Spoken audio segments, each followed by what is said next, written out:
Yay!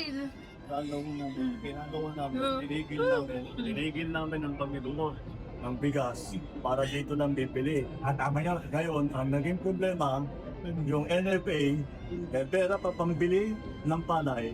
At ang presyo ng palay sa NFA, basa is 18, 19. Pero yung tuyo is 21 to 23.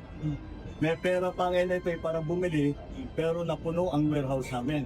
Kaya may bago kaming sistema na gagawin na magpupuha kami sa LGU ng mga warehouse.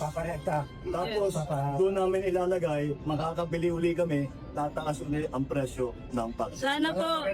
Yay! Thank you po. Magkano pa ng picture?